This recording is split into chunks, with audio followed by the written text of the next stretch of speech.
Hey everyone, welcome back to June Hughes, my journey through the John Hughes movies that shaped my youth. This episode is very important to me. We'll be discussing the 1986 teen drama Pretty in Pink. And this one, my friends, this one is a doozy. Once again, this won't be a yes and no video. It's going to be more like The Breakfast Club, where I already love this movie and I want to tell you why and how it impacted my life from then to now. I don't think it was 1986. I was really young then. But from my youth when I saw it to today.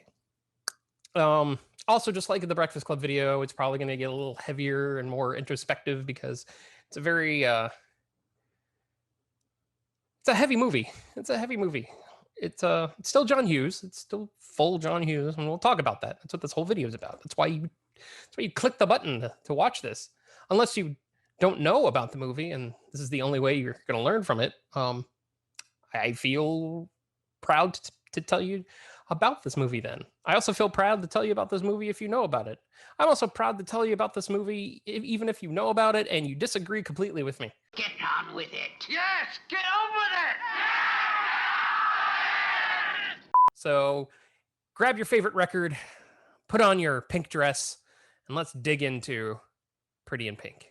Written by John Hughes, this movie is directed by Howard Deutsch. This was his first movie, but he has worked with John Hughes in the past, directing his trailers, pretty much all of his trailers up until 1986. So he knows what Hughes wants, and he was trusted to direct this movie. And after doing Pretty in Pink, he went on to do other John Hughes movies, such as The Great Outdoors and Some Kind of Wonderful. As stated by both Hughes and Deutsch, Pretty in Pink is a fairy tale movie. Plain and simple. It's just got an 80s aesthetic.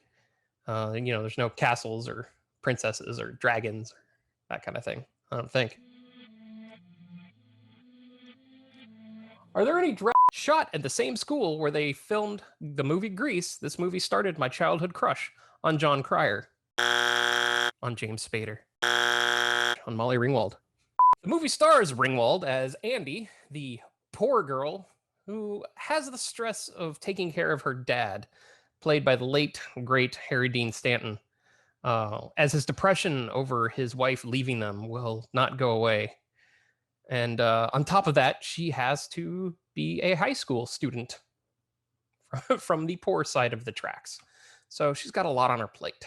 John Cryer, in only his third role, plays the unforgettable Philip F. Dale, a.k.a. Ducky, the eccentric, lovesick best friend to Andy who would give up his entire life for her. He is, or thinks he is, in direct competition with Andrew McCarthy's character, Blaine. Blaine? His name is Blaine? Oh, that's a major appliance. That's not a name. Who, even being from money, isn't into the whole Richie lifestyle, which is a word they use in the movie. I think they used it in Breakfast Club too, Richie. It's because you're afraid. Oh, God, you Richies are so smart. That's exactly why I'm not heavy in activities. But he is totally love-struck by Andy. And he actually wants to prove himself he's a real person and not that a social caste makes him out to who he is. Kind of like in The Breakfast Club a year earlier. Fun fact, keeping in with the John Hughes trope, one of the best lines in the movie, Ducky's line. We don't got doors on the stalls in the boys' room. We don't have, what is this? We don't have a candy machine in the boys' room. We don't got none of that. None of that. Was 100% improvised. Also, the dance in the record store was all him. No choreography. In fact, it was part of his audition process. He had to come up with that dance to get the role. And that's the main cast. But as I have said before, the main cast is only boosted by its supporting cast. And this has a fantastic supporting cast. Annie Potts, coming off the smash hit Ghostbusters in 1984, plays Andy's best girlfriend, Iona, who runs the record store Trax. I got this there. I didn't. It doesn't exist.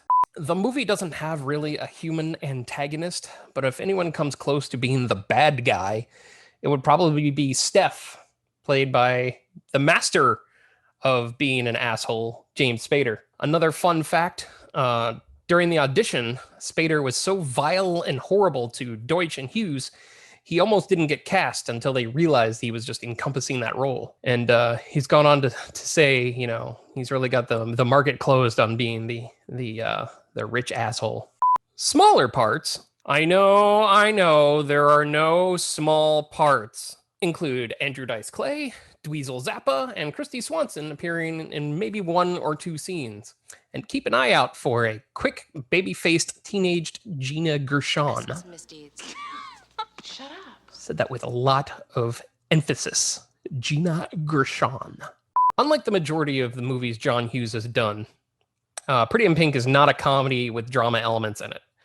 In fact, this picture is the exact opposite. It's a drama that has charm and chuckles. It's an idea he wanted to write for a while, and was fleshed out when Molly Ringwald asked him if he had the ability to write a movie based on the song Pretty in Pink by the Psychedelic Furs. And that's what this movie became. He had the idea for it, and it got built by him and Ringwald, basically. And it almost came out perfectly to the vision he had envisioned. But we'll talk about that later. To summarize the movie, it's about the character of Andy finding love, but not accepting it because she's insecure about her place in the social status of her school life. She is plagued with having to treat her father like her own child instead of a father. Having to get him out of bed, having to make sure he's fed in the morning, to go look for a job, just to be a functioning human. Her dad isn't a deadbeat by any means. I mean, he's all love. He wants to do anything he can for Andy. He's just unbelievably crippled over still being in love with his ex-wife, as she had just left them to live their own life. She is also plagued by Ducky, her aforementioned best friend, who is unapologetically in love with Andy. And in all of his 73 acting roles, I believe this is John Cryer's best character to date. And to date. See what I did there? Plus, he gave the world the absolute best musical scene in all of movie history. Roll it!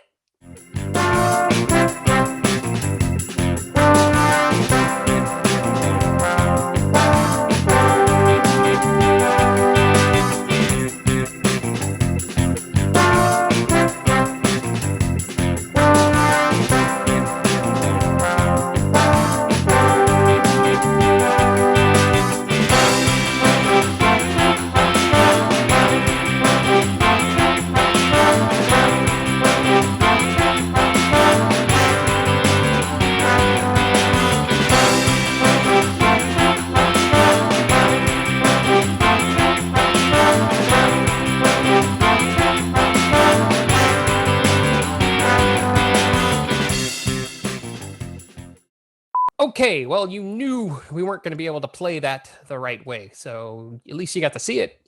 Now, some people may think Ducky comes off as a little extra, but I think when it comes to love, True love, real, just unapologetic love. I'm going to just say unapologetic all night because I can say it without screwing it up on camera, but without, apologies. Being extra is passable, especially in a film. Never in a movie have I watched a character, and after 50 or so times of watching the film, I still laugh, cry, and cheer, and sometimes completely just break down for a character. But it happens with Ducky, much like Anthony Michael Hall's character Brian in The Breakfast Club. It's just so real of a character within a caricature of a person's character. Does that make sense? Let me know in the comments if that makes sense. I, and probably many others, spend the entire movie rooting for Andy and Ducky. Dandy. Anke. Hello, we are Anke. We have little faith in Blaine and his noble intentions, which isn't fair to him. In fact, the only unbearable Ducky moments are when he has to be in the same room with Blaine. But that's also understandable. That's being protective. He just takes it one step too far. Or maybe not far enough. I mean, he got to kiss Annie Potts He got to kiss Annie Potts. I don't know what voice that was, but it's staying in there. But Blaine doesn't have it so easy either. Yes, he's a rich kid, and rich kids usually don't seem to have many problems in movies. But, you know, he doesn't want to live his life as a rich kid. He'd give up his family money and stuff to do so. He just wants Andy. He loves her. And he's willing to lose that side of his life for her. And basically he does. As the movie goes on, it shows that the different but same life parallels between him and Andy perfectly. From rich house parties to hanging out in the new wave punk club culture. They both feel like they don't fit into each other's lifestyles, or their peers are different, and that's the big difference between them. And that's the real antagonist of the movie, is the social life between two people from different sides of the tracks. As Iona loves and supports Andy with anything that she does, whether she's making a new dress or just wanting to talk about her life. The opposite is different with Blaine. His friend Steph, played by James Spader, chastises him for being different, for wanting to give up the Richie lifestyle. And that's the big difference. Big difference between the two. Support versus peer pressure? Sure, there. Now, the whole movie builds to the senior prom. With intense ups and downs, fights, arguments, and actual fights, Andy shows up to the dance alone. She doesn't know who she's going to see. She doesn't know who she wants to see. She stands there unsure whether or not she should stay or go. And she's approached by Ducky, her other half. The one person, no matter how much has changed, how much they fight, would always show up for her. And they walk in together. And they both see Blaine sitting there alone as well. And in the ultimate show of pure love, Ducky swallows his heart and makes her go after him. And voila, the fairy tale ending. But this was not the ending anyone involved wanted. Hughes wrote that Andy and Ducky finally end up together. And it was shot, and it was even in the novelization. It still is in the novelization, because you can't just rip a page out. I mean, I guess you can make it in a different printing, but they didn't. Not a lot of demand going for multiple printings of the novelization of the movie Pretty in Pink.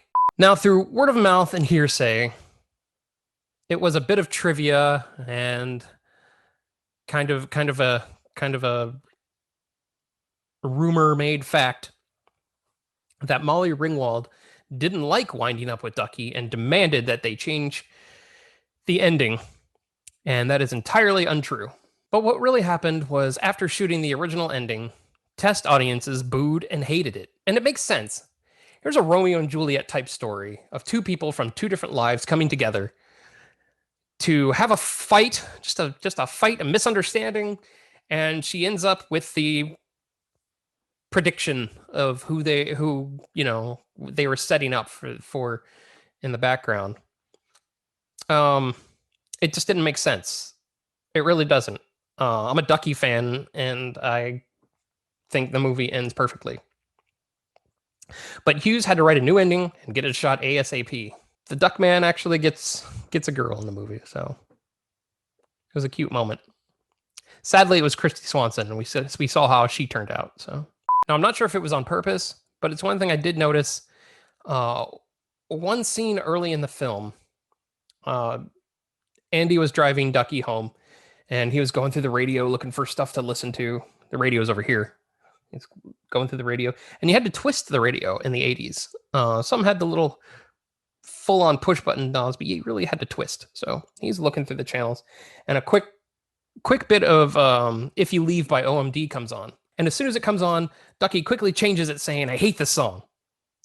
Now, at the end of the movie, this song is playing throughout the whole prom, including the part where Ducky decides that Andy's happiness is better than Ducky's wants. And I don't know if it was on purpose that they put that scene in there. It's like he changed the song because he just knew it was a bad omen, and he was like, "Oh, no, I hate this song." I don't know. Maybe it's just me. Maybe I'm just overthinking. Maybe I'm going too deep into the Hughes mind. of movies. Maybe I've seen too many movies. I don't know. Now, as you may or may not know, these videos are scripted. That's why I look away a lot. And up to now, I've been talking on script. But now I'm going to go untethered because this is the John Hughes movie to me. And I want these reflections to be real. So expect some stuttering, some silence, and probably a lot of ums and uhs. If there's a cut, that means I just totally just ruined what I was saying and did it over, but it's totally unscripted. So, I mean, I'll show you right now. This is as you can see, I am sharing my screen, and you can see my my notes here, my script, and you make it like a makeshift teleprompter. But now I am off script. And look out, world! I do have bullet points just to keep me on subject here. Pretty in Pink is my ultimate feels movie. Now, granted, I was 7 when the movie came out, and I didn't really watch it, most likely in the 80s. I probably watched it when the 80s were over, or probably by the end of the 80s when I was 9 or 10. I'm probably still too young to watch the movie, is what I'm saying. But I did live in an 80s world through my entire childhood, and I'm not sure I didn't embrace 90s culture until it was too late. You know, maybe 99, or into the 2000s when all that, when coolness died. Everything died after 1999. But that's me. I live in the retro world. But seeing this movie as a youth, as a teenager, in my 20s, in my 30s, and just now, this movie always hits so many of the right buttons. I've always been a sucker for a sort. See? I've always been a sucker. What was I going to say? For a story over substance. That's it. I told you. I'm going to get raw with this one. Characters have to be believable to have the right staying power, in my opinion. And there's very few characters in my vast movie viewing world that have hit me as hard and as real as the ones written in this picture. Exaggerated, sure they're exaggerated, but it's theater, it's art, it has to be exaggerated. It has to be pushed out there to pull you in. They have to push for them to pull. I don't know if that's the way it goes, but that's the way it goes. But it's still real. It still feels real, and that's what really hits me is these characters, all of them. Andy, you can understand her hesitations. You can understand her everything, her happiness, her sadness, her mistrust, her embarrassment. Ducky, you can understand how heart-wrenching his character really is. You know, his whole world revolves around one person. And that scene in the beginning where she goes to get a drink and he lies down in her bed and he's like, "My God, I love this woman." I'm like, and your heart just breaks, especially at the end when he just has to move on. He has to give her up for her to be happy, and that's what you do with love. Also with Blaine, being an outsider, looking in. It's probably song lyrics for something. It's probably something really terrible. Probably something by Stained. He doesn't know the world that he's in, much like how Andy doesn't know the world he's in. And they both try to show each other the different lifestyles and how, well, he tries to say, you know, it's all the same. You know, you're with me. It's fine. And she's just embarrassed by her life. And that sucks. And you can feel how much that sucks. You can feel for her dad. Oh my God, her dad is so, I hate saying real all the time, but he is so real. Having that much heartbreak to not even want to get out of bed, that's real. That hurts. Most of us have been there. Maybe not through a divorce, but through a breakup, through just a friend just leaving, through family leaving, through just anything. It's a really, really real, hard hitting feel. And growing up on this film, I always find things to latch on to. I mean, who doesn't think back and think that they found their dream partner? But even on top of that, I feel everything about this movie. I grew up as a poor child through most of my childhood. And to this day, I still hear stories about how hard we had it. And knowing that I'm still hearing stories about it meant that my mother did everything she could to not make it seem so bad. And being poor, I was bullied about stupid things like what brand my backpack was or what brand my shoes were by the richer boys and girls at my elementary and middle school. But inside, I'm also a hopeless romantic, so I can see the good in both Ducky and Blaine. But I always lean more towards Ducky because I don't know if you can believe it or not. I used to be carefree and not care what others thought. But I've also been the outsider boyfriend who is scoffed at by my partner's family and friends. So as I grew up, the movie grew with me. There was always an aspect of my life I could go to. I guess this wouldn't be another retro rewatch without me talking about the soundtrack and music, because to me, music is a very integral part in movies. If you haven't figured that out by now, then go back and watch my other videos, you'll see. But since John Hughes was a big part of this movie, and the entire production, really, this film had another killer soundtrack. It was more eclectic, more John Hughes-like than The Breakfast Club. It had less dancey music and more real, like, new wave music, more indie artists. But it had big hits like songs from OMD, like I mentioned before. Songs from the Smiths and that New Order song. Holy crap. That New Order song sold the soundtrack for Howard Deutsch. He wanted a score.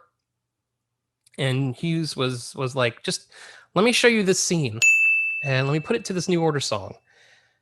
And it was so powerful to Deutsch. He's like, do what you want, man. Just do it. the movie's in your hands when it comes to the soundtrack. And also don't forget the Psychedelic Furs. I mean, the whole movie's based on that movie, which is funny because the lead singer of the Psychedelic Furs once mentioned the movie and he's like, John Hughes got the movie completely wrong. It's not about a pink dress. In fact, I think he said that redheads look terrible in pink dresses. I don't know. I thought Molly looked good, but he said the pretty in pink meant the hue of the skin of a nude body. It's pretty in pink. You're pretty for who you are and what you are, and he did get that one right. But you know, he oversaw that it was a pink dress. Now, saying this movie is important is really an understatement. It goes pretty overlooked in the Hughes verse because it doesn't have the raunchy teen moments or the silly innuendo dialogue that most John Hughes movies are known for. Even Breakfast Club, as dramatic as that movie is, it does have its sexual innuendo scenes and stuff. This one really doesn't. You could see how personal this story was. And he put a lot of love and attention to it. He also trusted Deutsch so much to direct it. Now, Hughes was always on set all the time, all the scenes for every shoot, but he never interfered or tried to change anything during shooting. He just wanted to make sure he got the best performances for Deutsch to work with. And that was true. You know, I've talked 2 movies in a row about how John Hughes can get the best performances out of ad-libbing, and that's what he's good at. You know, he's like, just do it like this, and don't worry about the script. Just be, and he does it, and it's just gold. And to be really honest, I don't know how I could be me if this movie never existed. And that's a weird thing to say. Because it's just a movie, you know? But there are things in our lives that touch us, that grab us, that mold us to who we are, whether it be movies, whether it be music, whether it be books, or just an amalgam of all of those. It's an important movie to me, and I don't think that's ever going to change. I'm 41 now. I'm going to be 42 in a few months. Once again, I want to thank you all so much for watching this. These are my silly little videos that I make for my fun, just because I love to talk movies. And if you like these, let us know by hitting the subscribe button. Subscribing lets us know that you're entertained, and it makes us want to make more videos and more content, and we'd love to do that. Also, if you just can't get enough of this voice and want to hear it more, but in a more social setting, talking to other people, join me and my 2 friends as we talk newer movies on the Cinemadness podcast, found on most podcast platforms. Well, this was supposed to be the end of June Hughes. I was supposed to stretch this out. 3 movies for 3 weeks. But I've got some time. So I'm going to keep going. I'll do a bonus episode as long as I can keep doing them in June. So this is not goodbye. This is see you soon.